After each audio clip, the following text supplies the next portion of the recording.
Hello, everybody up there. Hey We're here guys. again with Kaylin and Alonso, myself. We've been stopped for like 2 weeks, I think, to do this um, every week and Friday. So today we're going to talk about how important it is about needing blood. Yes, no yours. So, Kaylin, You're gonna have to talk a little louder. He's uh, sick, so it's hard to understand him anyway. But like now, it's really hard to understand him because he's talking so quietly. But anyway, we were talking to a customer last week, and they had asked us, what do you guys recommend for cleaning up blood because somebody had cut themselves or something at the that location, and they went to the bathroom. and have something to wipe it off the sink because they just got themselves and they walk away, they leave a mess. Yeah, Nobody you can never tell. know.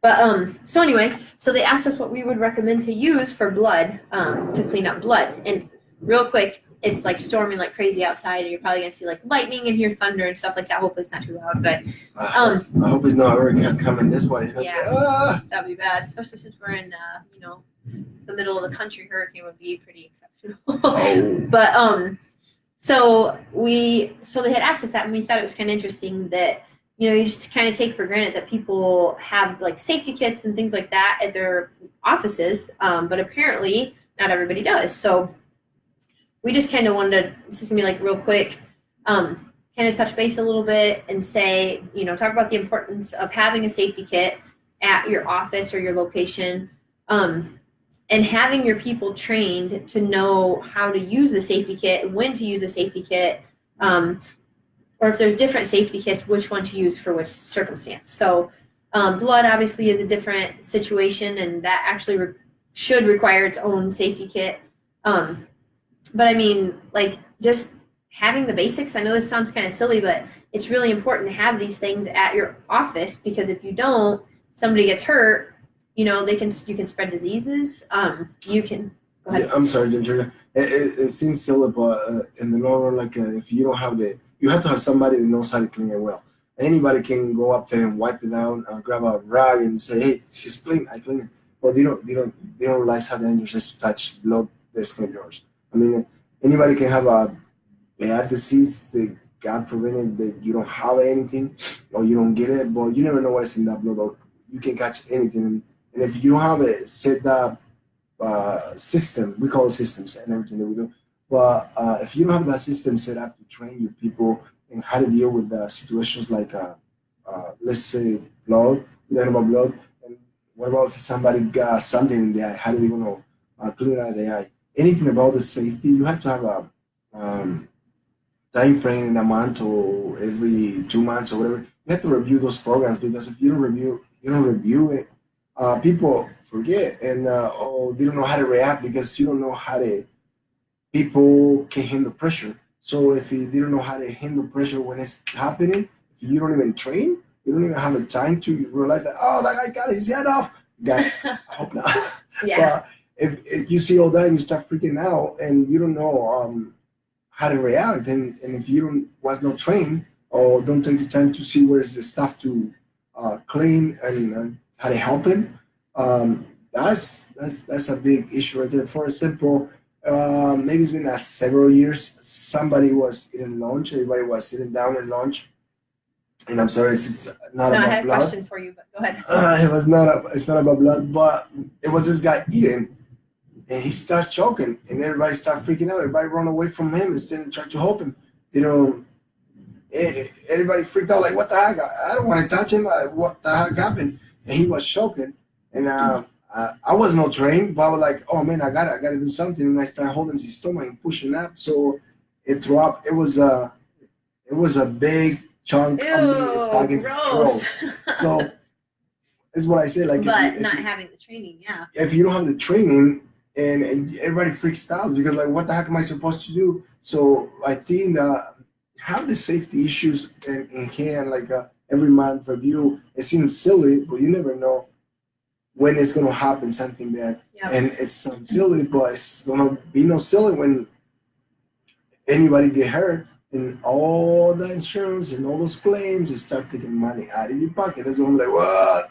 I should have been more aggressive to how to train my people in the safety issues. That's true. That's a good call. Having somebody trained. So like, if people, and then like human nature, if you don't know what to do, like everybody always thinks that somebody else is going to do something. So actually, there was a study done. I heard about it in psychology class, but like people always think that somebody else is going to take action, and so they don't take action. So then a lot of times it results in nobody taking action. So like in that situation, that's really great that you did that because he could have died. He could have died. He could have died, and that's scary. It was a big child company. But he was that's gross. You don't have to go into any details. No, but so actually one time Alonzo was at working somewhere and he sliced his fingertip off. So I'm curious what happened in that situation because I've never asked you. What did they do safety wise? Safety wise, everybody freaked out again. And then they start asking the people where. I don't think they even put me something in my finger. I think we just put a rug and rushed to the hospital because in that moment is why it's very important to take the time and train a person or whoever is in charge or whoever it is. Have that time and focus to training because when situations like that, you don't know how to react because you see a big cat, you see somebody passing out, and you're like, what the heck am I supposed to do? And if you don't have that mindset and back to how to react when it's dangerous, it can cause a life or it can cause big disease just because you go clean up there, go clean it up. And try to be mean to that person. What are the workers going to do? Just go clean it. But it was not wearing gloves. It was not taking the precaution. They can cause a lot of disease or touching somebody else's blood. Talk a little louder. I can talk. My throat is bad. Well, anyway, that's true. So yeah, it's definitely important to make sure you have safety kits for any situation, like whether, like Alonzo said, whether it's you got something in your eye, a chemical in your eye, or if you slice your fingertip off, or if somebody's sick and they throw up, all over everything. You don't want to just be going and touching that stuff with your bare hands, or even just really put a pair of gloves on and wipe it down. That's not safe. So, I mean, any bodily fluids, but especially blood, it's really important to have. Well, here's a few things that we think that everybody should have in their offices. So like a bodily fluid absorbent, which one of them that you can order, or if you need help ordering, it's called Devour. It works really well. A can of disinfectant, not like Lysol. There's certain disinfectants that you can get for blood and bodily fluids. Gloves, a face mask, absorbent towel, shoe covers, disposable bag, cardboard scoopers to scoop things up with and then just toss them. And then instruction sheets. I mean, it's always important to have instruction sheets in there. And like Alonzo said, have some training in it every 90 days or whatever it is you have to do so people know what to do in those situations, and it will keep people safe.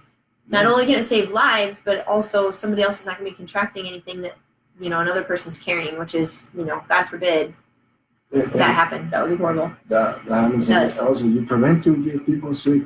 You prevent to get people die or whatever. It can happen because any accident can happen. And also, the important thing, you keep your pocket safe because when all those loose, somebody try to sue you, some other insurance coming after you, it's going to be a lot of money out of coming on your pocket, believe it or not. Or insurance, it turns to a huge mix, I think. So it seems silly, but it's very important. It's very important to have a training system set up, having who's going to do it, or rotate. Who cares if everybody knows in the factory or whatever you do? Hey, you got to do this. Everybody gets trained because anybody can help. The more hands in file, the more you can get things done, and don't worry about I was not trained, so what the heck? Yeah. So. But anyway, that's it. So just make sure you have those safety kits. If you guys need any help with where to get a good safety kit, what to have in your safety kits, it's really important that every office has them. You can always contact us. Clean on the spot. No, it's not. Sorry, we changed it. We're changing over to industrial office cleaning. So. cleanindustrialoffice@gmail.com. Shoot us an email, or if you're interested in us coming out, taking a look at what you have there. If you're not, maybe you've run into this kind of situation before and you'd like for somebody to kind of come walk you through how things should be done, give us a call and we'll come out and help you to the best of our ability. And if we feel like we can't help you, we can always aim you to somebody that can. So anyway, cleanindustrialoffice@gmail.com. And thanks guys for listening. We appreciate it. Yeah, thank you so much, and see you next Friday for sure. Yeah, have a good one.